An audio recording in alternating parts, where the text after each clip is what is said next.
সংগ্রামী সাথী ও বন্ধুগণ, আমরা ইতিমধ্যেই আজকের এই মানববন্ধন থেকে এই ঘোষণা দিয়েছি, আপনারা যদি মনে করেন এই যারা ইসরায়েল এবং যদি মনে করে যে ফিলিস্তিনের রাষ্ট্রকে তার স্বাধীনতার সুফল ভোগ করতে দেবে না, তার স্বাধীনতা ভোগ করতে দেবে না, তাহলে তারা বোকার রাজ্যে বসবাস করছে। শুধুমাত্র ফিলিস্তিন নয়, তাম সকল মুসলিম আজকে ফিলিস্তিনের পাশে দাঁড়িয়েছে। ইসরায়েল নেতানিয়াহু, তুমি যে দেখো তোমার ঘরে তোমার বিপরীতে আন্দোলন করে উঠেছে।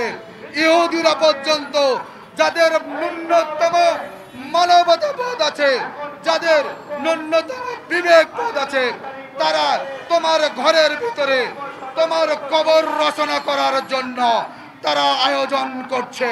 তাই আজকের এই মানববন্ধন থেকে তোমাকে হুঁশিয়ার করতে চাই, নেতানিয়াহু, তোমার জঙ্গি বাহিনী দিয়ে, তোমার হত্যাকারীদেরকে দিয়ে তুমি আমার ফিলিস্তিনি ভাই বোনদের উপর যে নিপীড়ন, যে নির্যাতন, যে গণহত্যা চালাচ্ছ, আজকে বাংলাদেশের প্রান্তর থেকে আমরা তোমাকে হুঁশিয়ার করে দিতে চাই, অবিলম্বে এই গণহত্যা বন্ধ করে যদি ফিরে না আসো, তাহলে শুধু তোমার ঘর নয়, যে দেখো ইসরায়েলে, যে দেখো মার্কিনে, যে দেখো বাংলাদেশে, যে দেখো সারা বিশ্বে যে অগ্নিস্ফুলিঙ্গ তৈরি হয়েছে, এর মাধ্যমে তোমার ইসরায়েল রাষ্ট্রকে, এই জারজ রাষ্ট্রকে পৃথিবীর মানচিত্র থেকে মুছে দেওয়া হবে, মুছে দেওয়া হবে, মুছে দেওয়া হবে। সংগ্রামী সাথী ও বন্ধুগণ, ফিলিস্তিনের এই জায়গায়, ফিলিস্তিনের এই গণহত্যার বিপরীতে আমাদের যে সংহতি, ফোরাম অফ ইঞ্জিনিয়ার্স আর্কিটেক্টের যে সংহতি, সেখানে সকলকে একত্রিত থেকে যে আন্দোলন সংগ্রামে রাজপথে থাকার উদাত্ত আহ্বান জানিয়ে আমার কথা শেষ করছে।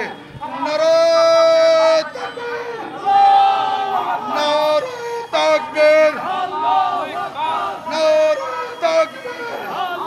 সংগ্রামী সাথী ও বন্ধুগণ, এ পর্যায়ে আমাদের সামনে বক্তব্য নিয়ে আসেন the forum of engineers architect Bangladesh Dhaka মহানগরের উত্তরের সংগ্রামী সাধারণ সম্পাদক, পরিকল্পনাবিদ সিরাজুল ইসলাম, পরিকল্পনাবিদ সিরাজুল ইসলাম।